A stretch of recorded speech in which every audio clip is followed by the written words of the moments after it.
Italiano, parliamo in inglese. I don't know now. English? English, right. but Then. okay. English then, it is. English, okay, perfect. So I will start. Nice to meet you. My name is Antonella Galeasso. I coordinate the team of talent acquisition in Automobili Lamborghini, so I'm in the HR department. I joined Lamborghini almost 2.5 years ago. But in the previous years, I would say I've always worked in the automotive field. Since I'm not from Emilia-Romagna, I'm from Torino. So I worked many years in the Stellantis, so the former Fiat Group Automobile, always in the HR, so covering different roles as HR business partner, but especially in the talent acquisition. So I travel from between Torino and Sant'Agata Bolognese almost every week, I would say, and very happy to work for this company. I'm also very happy to be here today, so I hope it will be interesting, our speech. I leave the floor to Stefano. Hello, everyone. So happy to be here, first of all. Thank you, Antonella. And yeah, it is an honor to be here to talk to you. I think I was here 2-3 years ago, and it was really nice getting a lot of exchange with you guys.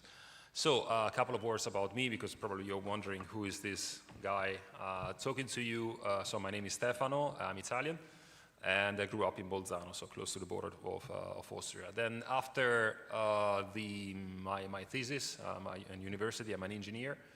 I went to the University of Padua. I did my master thesis at Audi in R&D department, and by chance I got the possibility to join Lamborghini with a stage. And at that point I had the opportunity as well to stay at Audi, so I mean the company was bigger and they were paying by far more than a stage in Lamborghini in 2003. And my former boss at Audi told me, "Are you crazy going down to Sant'Agata? So probably it's a wrong career move." Well, actually, I was just following my gut feeling, and I said, no, I want to go to Sant'Agata, and it was the best decision ever. So first piece of advice for you, when you have to make your decision, well, follow your feeling, follow your gut, 90% is right. So this is the first point. Then, well, I joined Lamborghini, and starting in the beginning, the pre-sales center, then moving onwards to the project management. Then I was in charge as a project manager of the Aventador, so the 12-cylinder car of Lamborghini. Then later on, I moved to strategy and corporate strategy and product strategy, and then there was the chance to do, as a project manager, the Urus, the SUV, which everyone told me, are you out of your mind? I mean, you are in charge of the 12-cylinder of Lamborghini, what do you want more? But as well, there was a gut feeling decision, and I said, okay, let's do it, and it was right as well, right decision. After that, I moved to Audi Sport for 2 years. So I was in charge of some RS cars, so RS3, RSQ8, TTRS, at that time was still in production, and the R8. Then I moved over to Porsche and Audi to steer the development of an electric platform, the one which is currently coming to market with the i6 and the upcoming Cayenne Electric. And then I've got a call to come back to Sant'Agata and take over the product line of Urus, and later on of the Lanzador, which is the electric car that is going to come end of the decade. All right, I want to show you a little video, so to wake you a little bit up, to tell you what is all about a Lamborghini.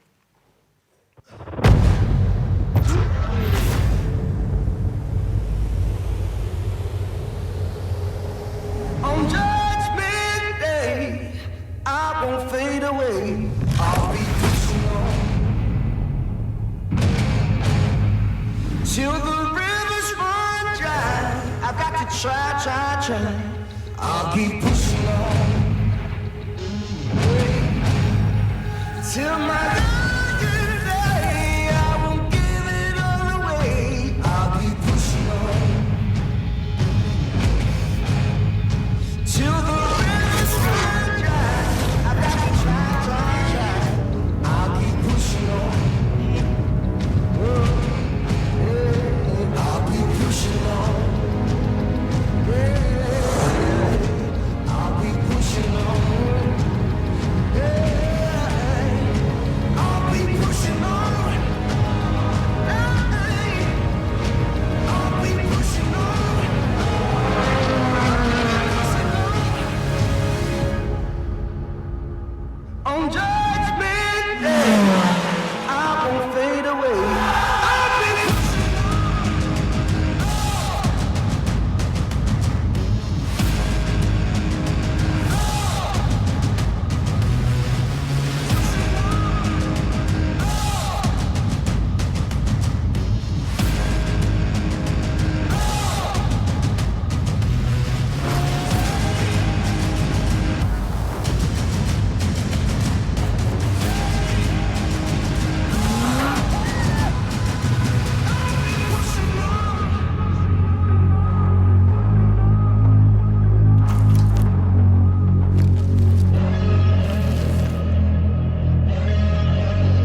please walk you a little bit up and to try to give you some, I would say, a little mood booster. So first of all, how did the company start? It started really as a challenge. I think all of you, hopefully, if not, telling you briefly the story. Ferruccio Lamborghini was driving Ferraris and he was not happy about his car. So he really had a problem on the clutch, and he let his technician look into it, and he found a solution. He moved to Maranello, went to meet Enzo Ferrari, and told me, you know what, your car has a problem, here's the solution. He was sent away telling, well, I mean, you are not an engineer, what do you want here? Go away and mind your business, do your tractor, because at that time he was building tractors. At the end of the day, he said, you know what, well, challenge accepted, I'm gonna found my company, and I'm gonna beat you. So this is how the company started and how it went and went on. So at the end of the day, the brand DNA is shaped by some iconic cars. So first of all, the Miura, it was the first supercar. Then the Countach, the one we call the first spaceship, due to the silhouette and incredible performance. So 12-cylinder, it was a great car. And then, of course, the predecessor of the Urus, the LM002, which was the first all-terrain vehicle, was quite unexpected as well in those times. During the years, I think Lamborghini went through difficult times. So after the crisis in '73, the company was sold and passed hands for 7 years. So until the year 2000, there was not a clear brand identity of the company. Then after stabilization timing, so the brands, there was a real big activity to stabilize the brand. So we tried to position the company with these three words: Italian, extreme, and uncompromising. And the kind of communication was really polarizing as well in the product. It was all black and white and very clear and very defined to get away from the mess of the 90s, truth to be told. This was as well changing later on. And as of today, our, I would say, mission is driving human beyond. And the three main pillars is brave, unexpected, and authentic. So this is what we are trying to have into our cars, into our product, into our trying to transmit to our customers. We are an Italian soul, so everything is done in Sant'Agata Bolognese. I mean, yeah, it's in the middle of nowhere, I have to tell. First time I came there, I said, okay, where am I?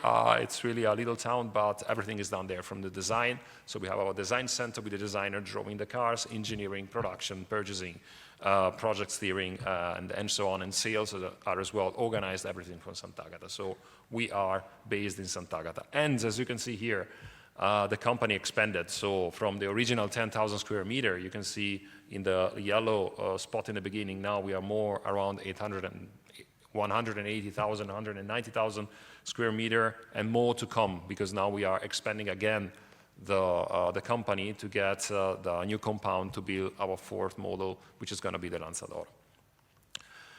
As you can see here, people organization as well, very important. We grew up a lot, starting from 2012. So in 2012, we were less than 1,000 people. We are now at 3,000, divided half and a half production, so blue collar and half white collar. This is the classical distinction, even if I don't like it really a lot. We are selling worldwide, and this is pretty much a mess when you have to develop a car and then to homologate the car, because we are serving 56 different markets. And I'm telling you, it's a real mess, because every one of them wants something different. There is a different law or different legislation. It's pretty difficult. And this is those are the results, sales results of the company. As you can see, beginning of the year 2000, we were selling less than 1,000 cars a year. There was a very stable years. It was getting better with the introduction of the second model, so the Gallardo. Even better than when the Aventador came, because this was shaping again the brand with a very powerful car in terms of technology and design. And the big game changer for the company was, of course, the introduction of the Urus back in 2017 and 18. So this gave us a big boost into sales, and this gave us the opportunity to stabilize the company in terms of income. So we had the possibility to get more people on board and to work on additional products. Well, road to luxury, at the end of the day, we all measure by KPIs. One of the KPIs we are measuring is the ROS, so return on sales, and we are very well into very good result, I would say. We are averaging 27% of ROS, which is pretty good if you compare it to other competitors or generally the luxury segment, because we are a luxury company. And, well, I think, result of the first year, we can skip and try to get a little bit faster. Which is the offer of Automobili Lamborghini, in terms of, we are getting a little bit into product strategy right now. So it's relatively easy. So we're having 3 product lines, which is the 12-cylinder, which is the 8-cylinder now with the Temerario, newly launched, and the other 8-cylinder, which is the Urus.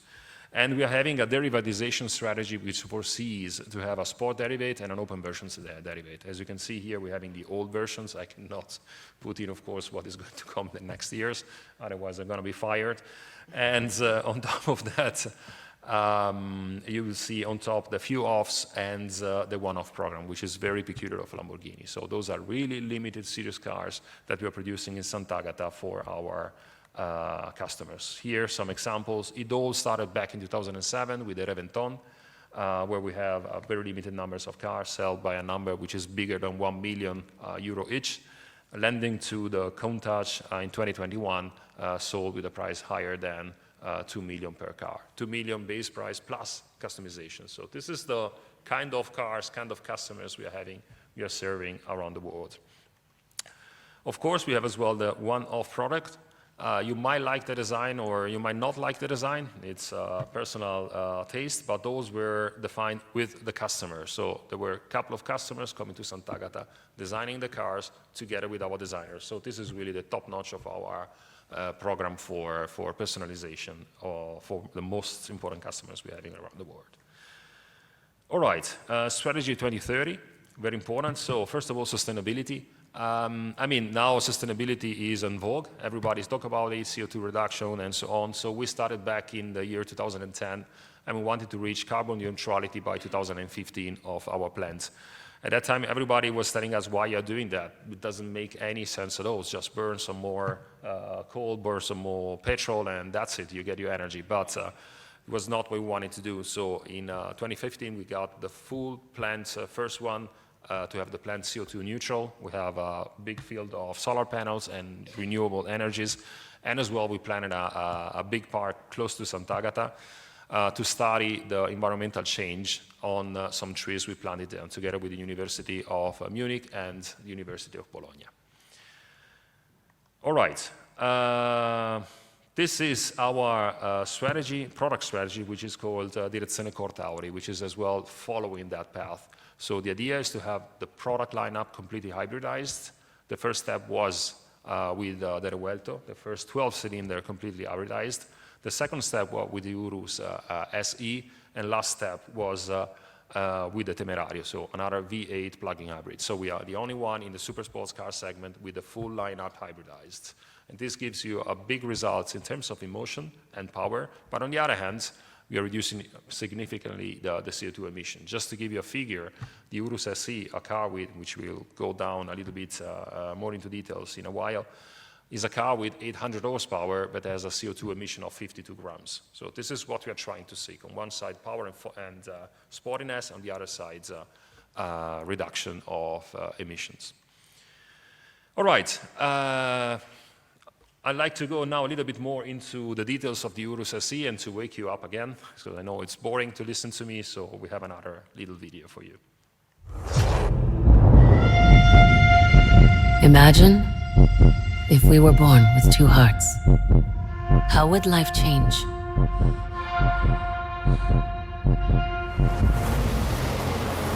Would we be faster?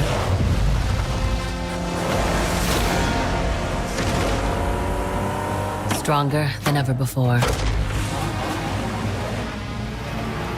Would we be able to live 2 different lives?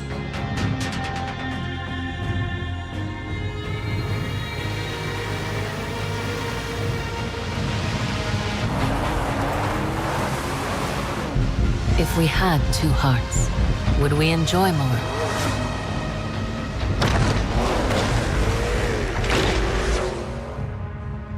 Strive for more.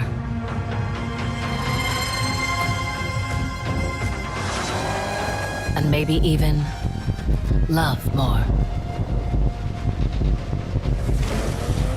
If we had a hybrid heart, would we be able to choose which heart beats and when?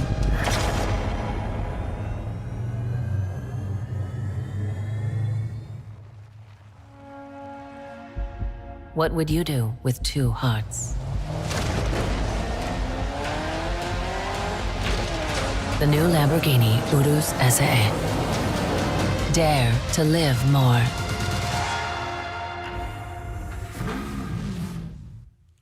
Bene. Ti è piaciuto? È piaciuto? Con un video si vince facile, lo dico in italiano questo così. Okay, we're getting back a little bit to the boring charts. And first of all, the Urus. At the beginning when we started to work on the project, everybody was telling us, you are a little bit crazy. So you are a super sports car manufacturer. Nobody will buy an SUV, a sporty SUV, because SUVs are fat, big, and not fast at all, so they're really slow. And as said, the company started with a challenge. We said, okay, challenge accepted. And we started to develop the Urus, and at the end of the day, it became the first super sports utility vehicle. The performances are on a level of a super sports car, but the great thing of the Urus is that offers to you as well everything you need to have for a daily usability. And this is what our customer really loves really a lot on the car. So you have a luggage compartment. You can take your family with you on a road trip, but on the other hand, you can go as well on a racetrack if you want. Of course, when we started, at the end of the day, the Direzione Cortauri, we said, okay, the Urus has to go as well down electric again. That has to be hybridized.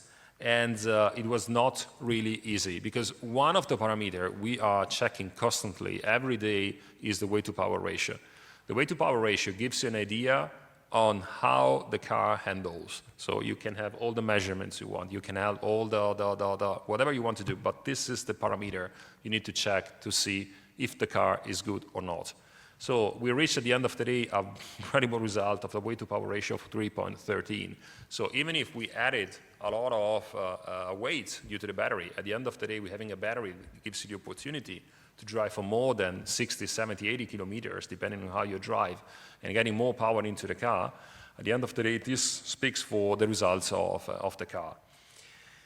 We changed really a lot into the car. First of all, we had, of course, a change of the exterior. So the exterior part was changed, the front bonnet, front bumpers, cooling. We're coming then to the point in the interior trim.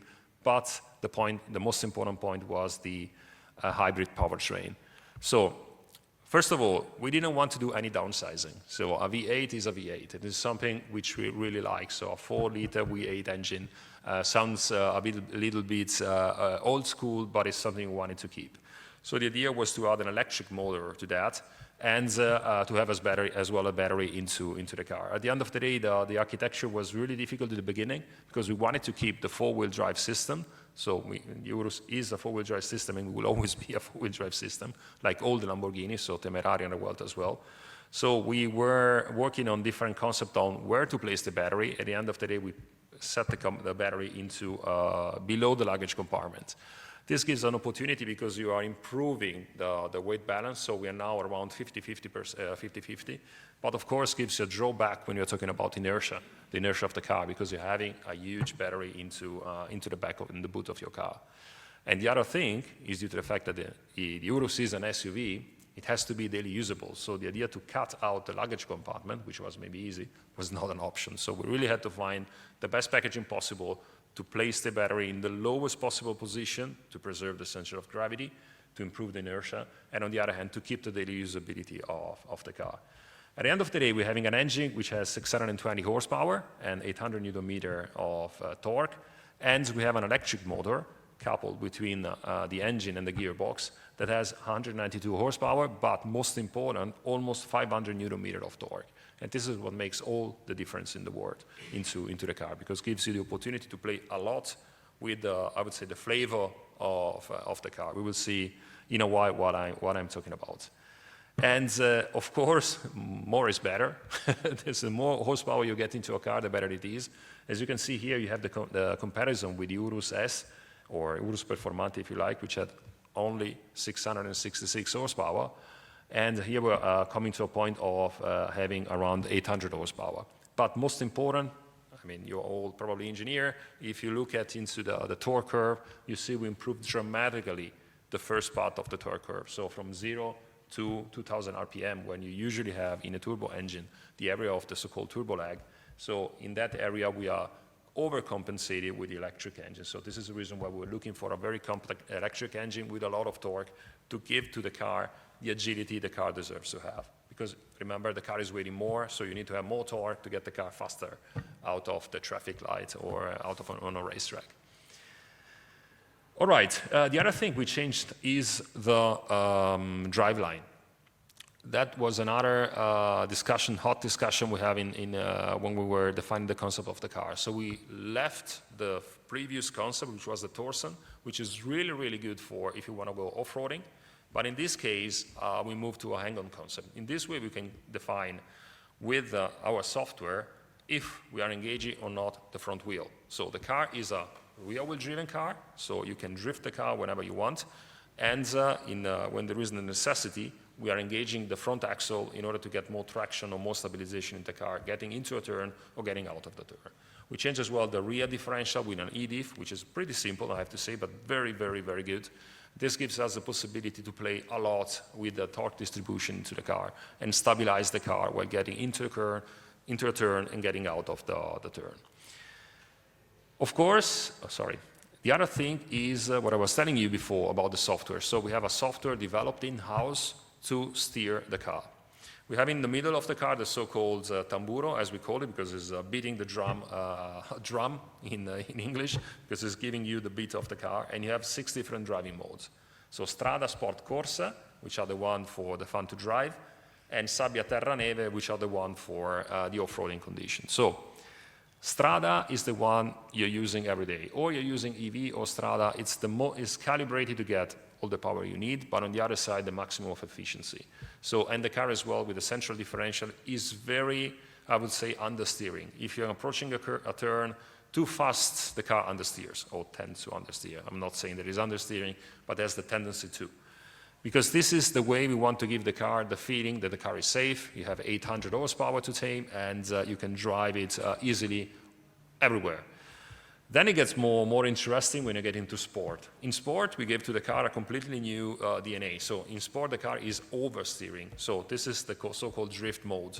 You can really drift the car while you are getting into a turn and getting out, or if you have, what test we are doing down in Nardò, the so-called dynamic platform. So you have all for you kind of 2 square kilometer of asphalt. You can get all the fun you want just by drifting the car. Then, of course, you have Corsa. Corsa is the driving mode we implemented to be the fastest as possible on the racetrack. Because as well, Lamborghini stands for performances, so on the racetrack, the car has to deliver.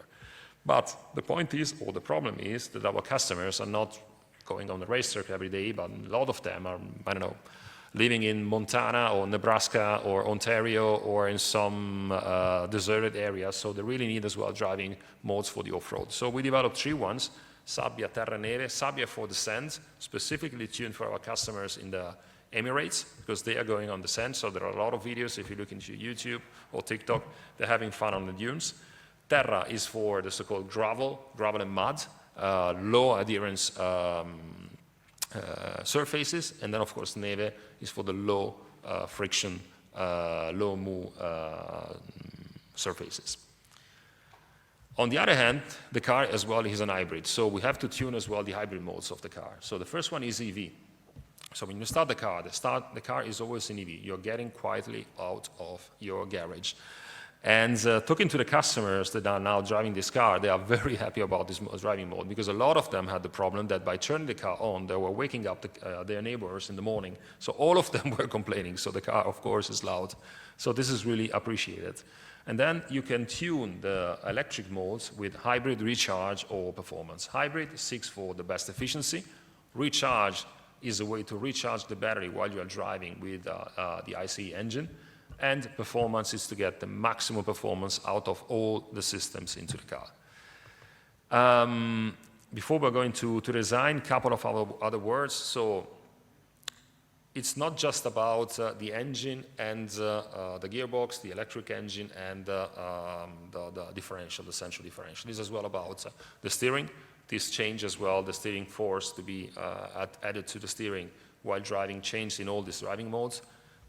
coming back one chart here, sorry. And pedal map, very, very important. So every time you're driving in driving mode, you're changing it, the pedal map is changing. So you really have the feeling that the car is behaving different because the car is behaving differently. Then we're having an active system, which is the rear wheel steering. So the rear wheel steering as well is every time helping you in different ways. So if you are in Strada, we tune it so that if you're parking, you're getting the best turning circle possible. While doing your maneuver, front or backwards, the car is the best in easy car to park. On the other side, on sport, the rear wheel system works in a different way. So we are approaching the curve, gives you a little bit of a kick so that the car moves out. Then we are moving the torque completely from the front to the back, so you're getting the second kick to move the car out, and then you're starting to stabilize the car with the active anti-roll bar systems, because we have an active anti-roll bar system in the front and in the back, so that we can really change the kind of support we are giving to each single wheel while driving. The other thing is that we're having as well active air suspensions, and those ones are well tuned in order to get the best performance in the different driving modes. So all said, I'll try to keep it short. We changed the design in the front. So I said here, the big important thing is that changing the design in the front was a way as well to increase the area, the air intake into the car. So to cool down 800 horsepower is not an easy game. To cool down an 800 horsepower car that has to go on the racetrack, it's as well not an easy game. So we gave a big task to our designer to find a nice design, but to increase the quantity, the amount of air, the mass flow getting into the radiators in the front. Same goes for the back. So we had as well a stabilization of the car because the car is faster. So therefore we had to improve the stream of the air in the low part of the car and the upper part to increase the load, to give more stability to the car at high speed. And as well in the interior trim, we changed many, many things. I'll try to cut it short. Fact is, we decreased the CO2 emission by 80% compared to the Urus S, and the electric range is more than 60 kilometers. So in the WLTP cycle is 66 kilometers, in the WLTC, which is the Chinese one, is around 82 kilometers, because depending on the cycle, the results are different. But this is just to give you an idea that you can enjoy your car driving every day as well in electric mode. And last but not least, those are the facts and figures that at the end of the day our customers are looking into. So as you can see here, in all the most important characteristics of the car, we improved it compared to the predecessor, so the Urus S. So power, more power, weight to power ratio, improved one, as well acceleration improved, so 0 to 100 in 3.4 seconds. The acceleration 0 to 200, this is a big improvement where we're using all the power the car has and we reduce it by almost more than 1 second. The other thing which we are very, very proud of is the braking distance. So everybody is not really looking into the braking distance besides the ones which are developing the car. But being the car 200 kilos heavier to get and faster, so you have to brake the car from a higher speed with more weight, we managed to reduce as well the braking distance by, so it's not allowed 20 centimeters, but not, so it's improved compared to the previous car. And as well, VMAX, as you can see here, gets up to 312 kilometers an hour. So really super sports car territory. All right, that was from my side. I hope it was not too much boring. So handing it over to Antonella for the most important part.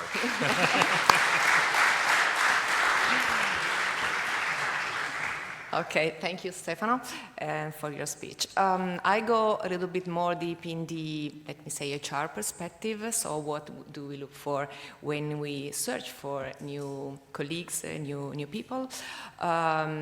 Just a first slide. This is how it looks like, our career web page. As you could imagine and you could understand from Stefano's speech, Lamborghini is a company that grew a lot in the past years, and we are still growing a lot. Just to give you an idea, on this website you can find, of course, all our open positions for internship, but also for permanent positions. In the past 2 years, we hired something like 300 white collars, so people with an experience, with a permanent contract, both in 2023 and in 2024. And we attended also 100 internships for young people, both in the last 2 years. So many opportunities in many departments of the company. But where we are, I mean, you understood from Stefano that in Sant'Agata Bolognese we do everything. Automobili Lamborghini is a full value chain company, from development of the car, from production, sales, etc. So this is approximately where we work. So when we look for new people, as you can imagine, almost 70% of our positions are, let me say, technical positions, especially in R&D, in the manufacturing, in quality, logistics. So 70% of our opportunities are for people as engineer. I suppose most of you are engineers. So with a technical background, quality engineer, materials engineer, powertrain engineers, but also people with a background, for example, in process management, in production management, supply chain management. No? But at the end, the company is made also of other areas, marketing, sales, procurement. For example, procurement is an area where we do look for engineers because we need the people with a technical background able to talk with the colleagues who work in the R&D. But at the same time, we look for someone also with, let me say, managerial skills, because at the end, you have to deal with suppliers, with the colleagues of the area. You have to be able to make plans. So in many other areas, we do look for also other kind of background, more economical or managerial one. Okay, what do we look for when we search for candidate? There are, let me say, 3 main areas. Of course, your technical skills, your technical background, your soft skills, which are absolutely fundamental, and of course your motivations. As Stefano said at the beginning, if you like what you do, if you are motivated to work, you will perform absolutely very well, because if you follow your passion, this is absolutely fundamental when you search for a job. But of course, then you have your background and your behavior, your attitude. Just a quick look on, let me say, what maybe we will look for in the next future in terms of hard skills. There are a lot of components maybe that on which we are working a lot. So people who knows what are software development related to the vehicle. Cybersecurity will be more and more important in the development of a car, like connectivity, infotainment, ADAS, autonomous driving, but also skills you also useful for the production department. And still, project management are also other skills that are very important, depending on the role you are going to have in a company, but still very important. And of course, we also need digital skills, because, you know, the way we work is changing rapidly. So data analytics, data reporting, free modeling are still skills that from a technical point of view we do look for. But I would like to focus a little bit more on what are attitudes, what are soft skills, which are absolutely fundamental in any kind of job you can have in your future company.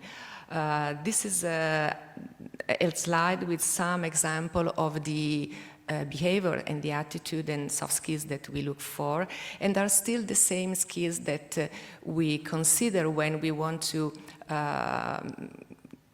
let people grow within the company in a development path. These skills absolutely are important. Some of them, like learning agility. Learning is fundamental. If you are studying, you are learning a lot, but keep learning, be curious.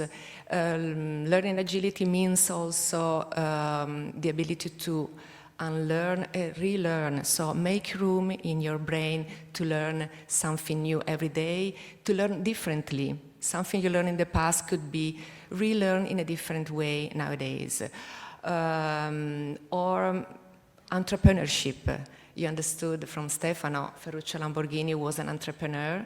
So this is also an important characteristic that we look for. So the ability to be brave, but also to be really responsible for every decision you take every day in your future daily work. It's written constructing nonconformity. What does it mean? Means that we look for people able to analyze the situation, be able to say, to take his opinion, but so to be critic, but in a positive way. You can say, okay, I understand your point of view, but my idea is this one, instead of say, okay, yes, and then you're not convinced. So it's a positive way to be constructive, but at the same time say your point of view. Just the last one, team working. Okay, you know, maybe it's the typical soft skill that everyone asks in a company, but team working for us is really important. The first day of your job in a company, you will never work alone.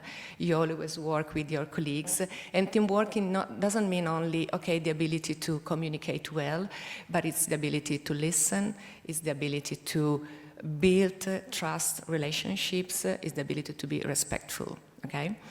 So these are some soft skills. I just go through another concept. We are looking for people with a growth mindset. There is an American psychologist. She's also a professor at Stanford University. Her name is Carol Dweck. And she says that we can have a fixed mindset or a growth mindset. We look for people with a growth mindset, which means that it's the ability to be flexible, to be plastic, to try to learn every day something new, and to create the possibility to put in discussion what you already know. So it's a sort of possibility to learn every day. And she says that maybe you don't know what your future will be, because, you know, we are in a situation with not really stable. The world of work is changing every day. So you don't know what your future will be, but you can develop new skills to build your future. This is very important for us. And then a last point, don't be afraid of failure. Failure is a learning opportunity. I failed a lot in my life, I learned a lot, but really please consider that it's important to make mistakes, because, let me say, mistakes are not roadblocks, but they are stepping stones that can pave your future, your professional growth, and also personal growth. So accept failure really as the possibility to learn a lot. Okay, I can be wrong today, I did something not very good, but I could learn, and this is very important, really to shape your experience. Also, mistakes can mold our characters and also really become a better person. So I would say is also never hesitate to take a challenge because you're afraid to fail. This is really the opposite for us. It's important to consider failures as a part of your professional and mainly personal growth. Okay, just a couple of free tips for your next interviews if you're looking for a job or if you want to move from one company to another. First of all, be authentic, be yourself.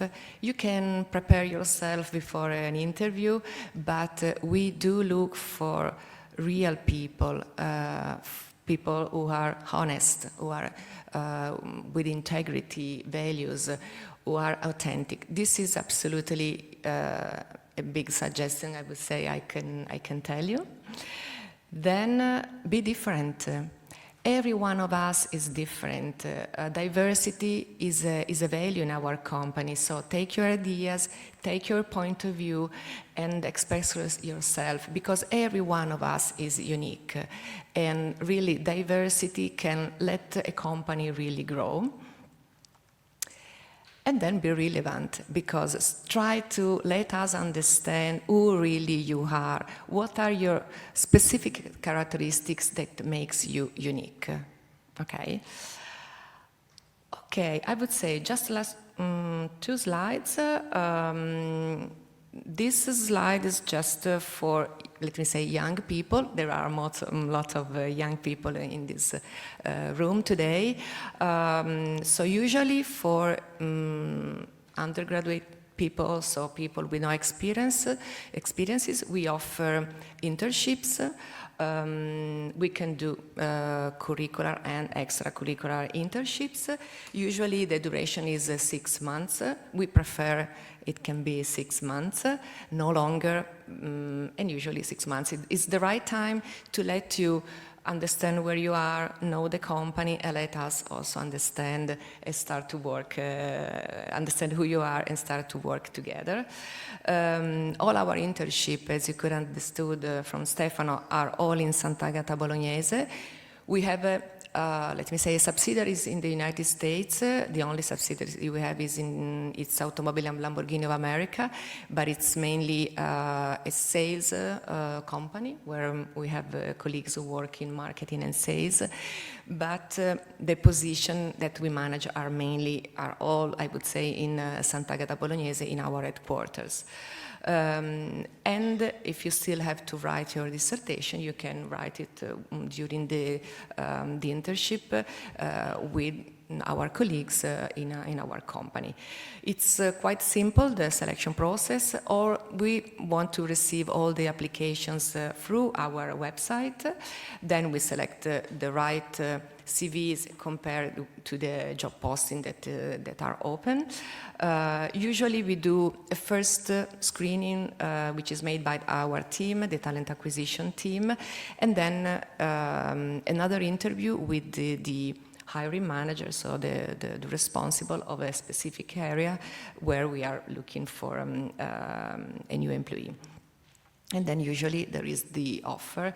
The time is quite short, I would say, because when we have a need, we post a job, and usually in 4 weeks, 5 weeks, we can close the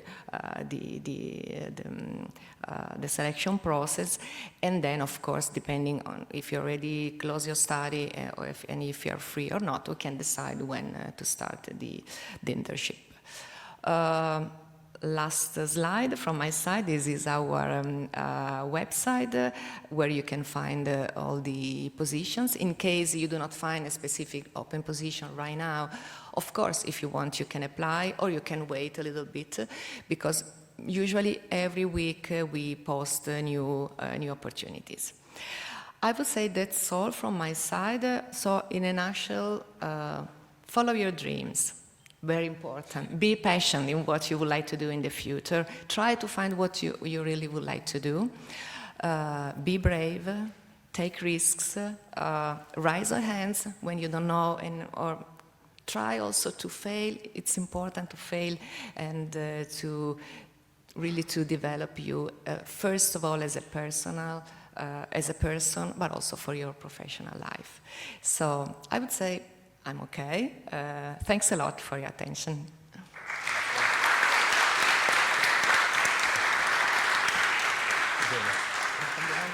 Allora ragazzi, scusate, i speakers di Lamborghini non saranno disponibili per il Q&A individuale in foyer, quindi adesso abbiamo un 10-15 minuti massimo di domande qua all'interno del teatro. Vi faccio passare i microfoni e dopodiché non ci sarà la sessione lì in foyer. Quindi per chi aveva domanda, alzate pure la mano, vado. Ecco.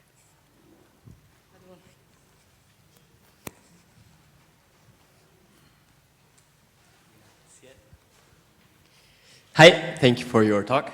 I have 3 questions, 2 for Stefano that are more technical. The first one is, could you explain the mechanical interaction between the active anti-roll bars you mentioned before and the air suspension? So it's as well software defined. So all of them, so it took almost 2.5 years to define the right software and the right setting. because you can get to the perfect solution for the racetrack, which is the horrible solution for a normal driving condition. And the problem of the Urus is that it's more difficult to be developed compared to a super sports car, because if you're buying a super sports car, at the end of the day, you know you are not buying comfort. So you're not, if there is a pothole and you're getting on it, you know the car will bump. If you buy an SUV, you expect the car not to bump over a pothole. So that was the real difficult moment where we have to decide how wide, how big has to be the spectrum for the suspension calibration. And the mechanical integration is pretty easy. So on one side you have we have air suspension, so you have a simple pumping air into the suspension. And on the other hand, you're having electric actuated motors that are moving the two anti-roll bars in the front and in the back independently. So the real crazy thing was to find the perfect setup in all the different driving conditions, from sport, from strada, I said before, up to Corsa or off-road or neve. Thank you. The second one is not vehicle dynamics, it's aerodynamics. And it's my question is whether you develop your own CFD code or if you use industry softwares. We use industry softwares for that, yes. May I know what is the software? On one we have a copyright, so I cannot tell you the name, but it was co-developed with a company of the Motor Valley you had today the possibility to talk to. Okay, thank you. The last question is for Antonella. It's more HR-based. So how does the selection process work for dissertation projects? I've seen that on your website there are no job openings for dissertation thesis. So how would you recommend a student to apply? Okay, when there are opportunities posted on our website, it's usually we do not write you can do a dissertation, but depending on the need, for example, an opportunity in the powertrain, in the R&D in powertrain, you could define with the future hiring manager and tell him, her, that you have this need, and we can arrange it. Usually, we do not post specific opportunities for dissertations, but if you need, we can manage it. It's absolutely possible. Thank you very much. Thank you.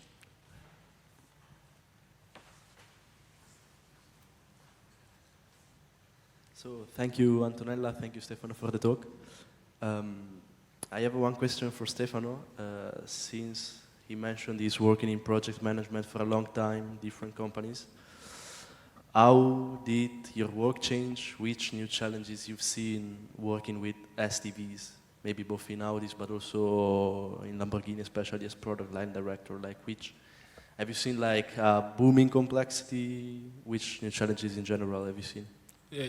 Challenges in complexity, I mean, for the project? Yeah. Yeah, a lot. So, I said before, as Antonella said, first of all, a lot of fails. So I failed many times, so I have no fear to tell you that. So challenges are different depending on the kind of product you have to deliver. On one side, you have product challenges, which are linked to the positioning of the car. At the end of the day, when you start a new product, which was the Urus or the Aventador or whatever, you get a briefing from our sales and marketing, and then you have to start from that.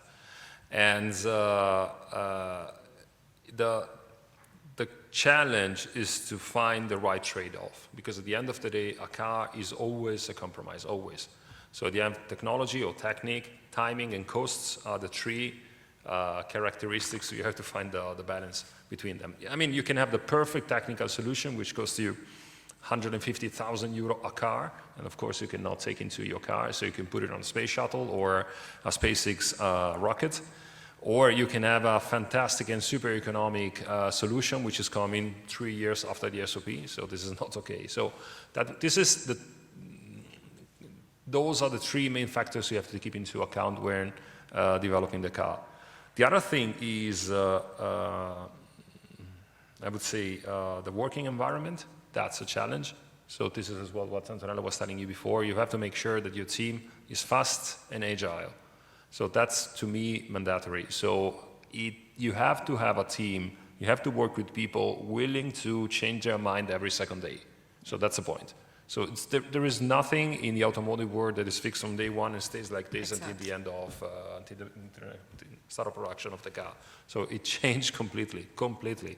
And therefore, you have to be fast and agile in changing your mind, getting a new point of view, getting a new idea into the table, because maybe the best ideas are coming 2 years later, so you have to be able to put them into your current project. And then, of course, you have challenges linked to rules and homologations. As said before, it's a mess. It's really a mess to sell a single car worldwide for 56 markets.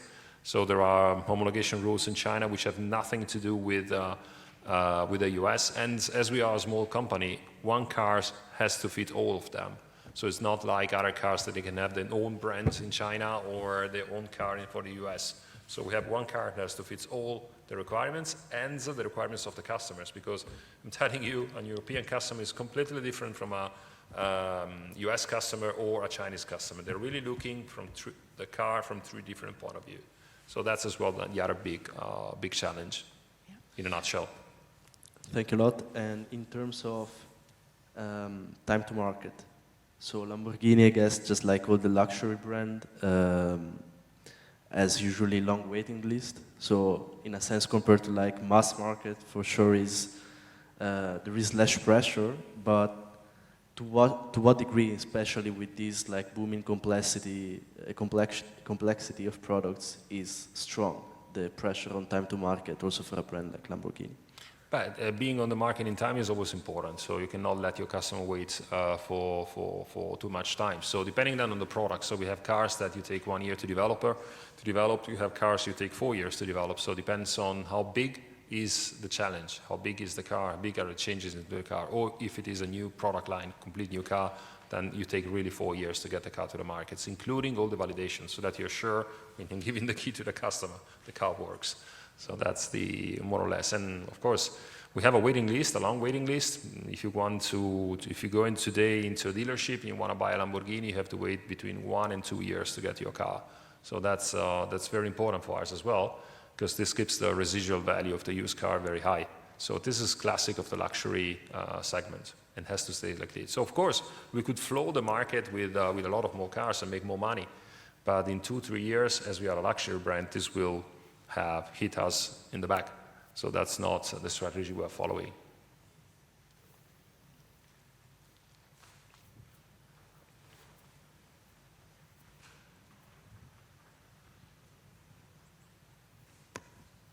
Hi, good morning.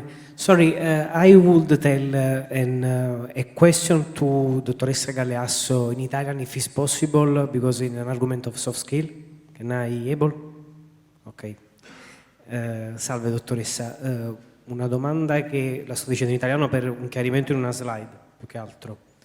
Se può ripetere quali sono le soft skill cioè il concetto delle soft skill che ha ripetuto, perché sinceramente mi interessa molto, perché è un argomento che se ne parla spesso, e poi quali sono le caratteristiche nel momento in cui uno fa l'appli sul sito di un buon curriculum per essere meglio visto in assoluto. Grazie.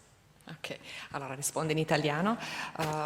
Sono tante le soft skill ovviamente, alcune sono assolutamente importanti, qualcosa è stato anche menzionato adesso da Stefano, sicuramente in generale il concetto di flessibilità, no? Che parte dal growth mindset, avere questa mente plastica capace di cambiare, di recepire delle nuove informazioni ogni giorno. Per chi studia, dicevo prima, learning agility, cioè continuare a studiare, ad apprendere, ma soprattutto a mettere in discussione a volte quello che già so. Io ho imparato delle cose, le so fare così. Il mondo di oggi ci chiede di essere davvero un pochino più adattabili e plastici, no? Quindi il concetto in generale di flessibilità, di spirito di adattamento, e poi per poter rispondere velocemente a quello che viene chiesto, no? Lui diceva anche di rispondere poi, quindi essere agili ma poi anche veloci nel dare risposte. A volte un giovane quando entra in azienda giustamente ha un background teorico che va bene, è importante, però poi in azienda ti viene chiesto di risolvere dei problemi, no? Quindi tu puoi avere un buon background tecnico, ma poi c'è un problema e lo dobbiamo affrontare, lo affrontiamo insieme, perché dicevamo non si lavora da soli, quindi un altro aspetto importante è la capacità di lavorare con gli altri, però appunto poi bisogna cercare di capire che cosa sta accadendo e quindi quella plasticità mentale, quella flessibilità, credo che sia una delle caratteristiche più importanti che oggi ricerchiamo. Insieme, forse prima non l'ho citato, quello che si chiamava managing uncertainty, quindi la capacità, credo che in italiano si dica capacità negativa, cioè la capacità di stare nell'incertezza.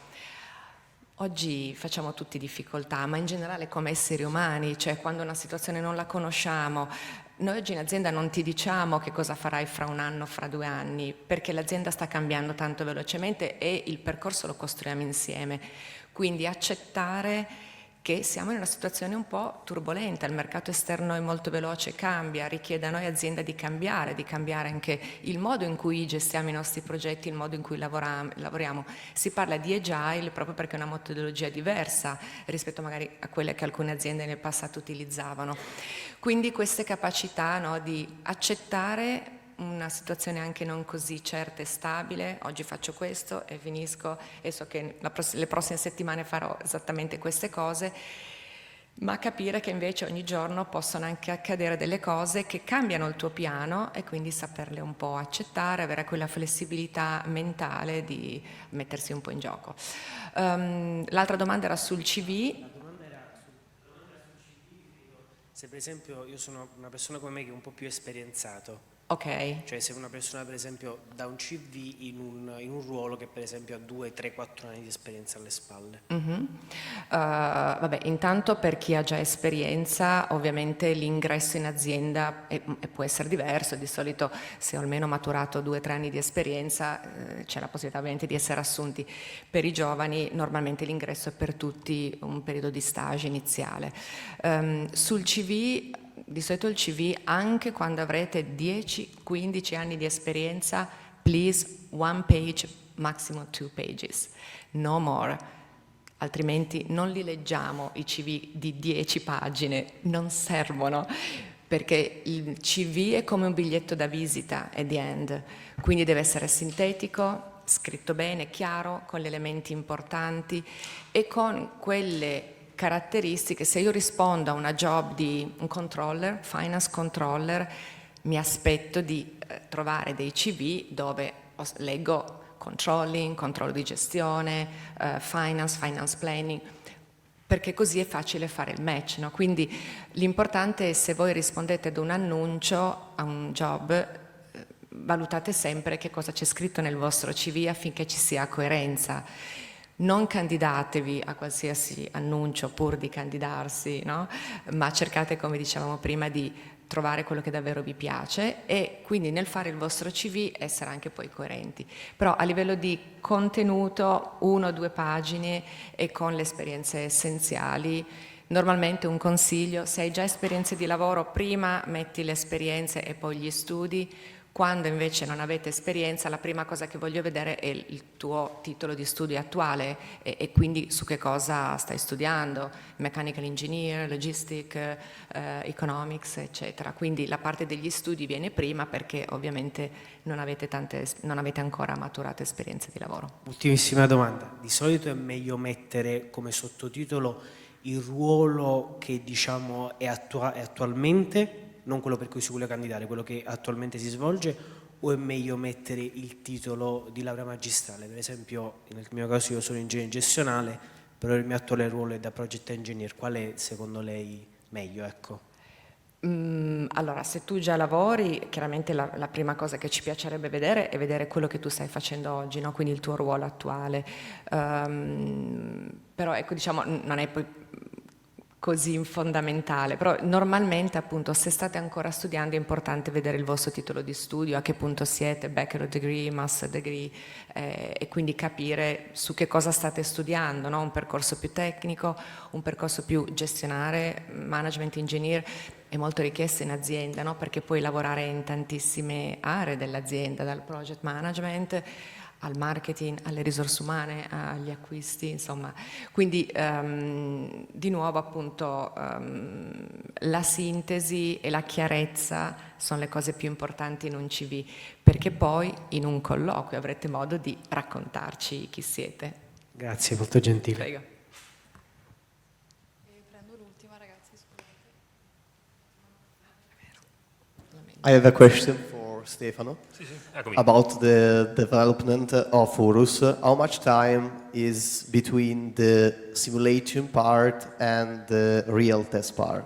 About driving, about in the development, when you get the prototype and then when you get the final product?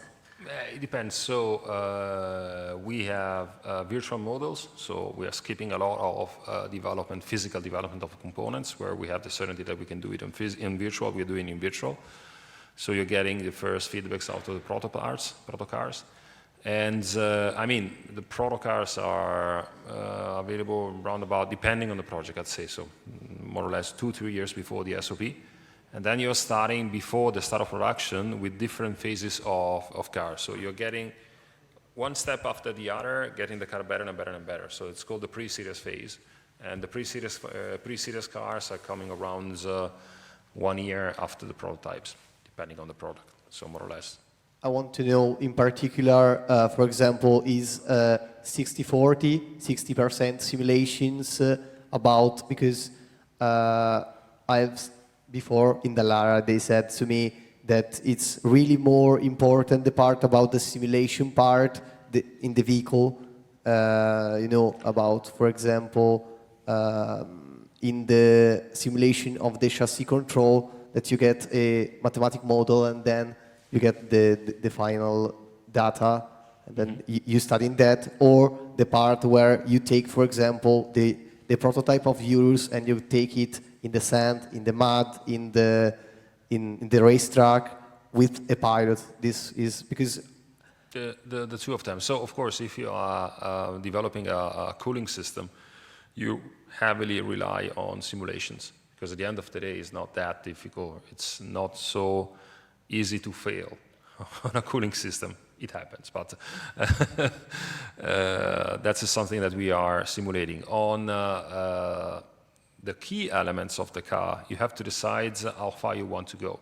So to us, driving dynamics is the number one. So driving dynamics is the characterization of a car. If you're driving probably, I don't know, but just to mention a Fiat Panda or a Fiat 500, driving dynamics probably is not the number one priority of the car. So probably you can have more simulations on driving dynamics in a Fiat Panda or in a Daewoo Matiz or whatever car you want to have, rather than in an Urus. But all of our cars are tested on racetrack and on tracks and specific tours we're having around Europe and US as well, and Africa, with drivers. So the driver is in and getting you the feedback. So you have the feedback out of the instruments into the car. So you're measuring the yaw, whatever, all the physical data of the car. And on the other hand, you have the suggestion of the driver in which direction you have to develop the car. Then depends on the driver, because you have drivers which are heavily focused on racetrack. So if some of them are driving the Urus, they are heavily criticizing the seats, because they're saying, you know what, when I get in turn 3 in Nardò at 302 kilometers an hour, I don't get so much support on the side of the car. On the other hand, you have to tell him, yes, but if I'm making you huge support for the sides, then the problem is the entry-exit of the normal people getting into the car. So you have to get in, it's very uncomfortable. So that's such kind of trade-off. So you really have to then put the different drivers together, their feedback. So you have more focus on quality, on performance, other on noise and comfort, for instance. so there is some hope for example, an engineer test driver. Yeah, for sure, for sure, Yeah, for sure. for sure, definitely there is. Ok, Ok, va bene. Thank va you. bene, grazie mille, grazie a voi.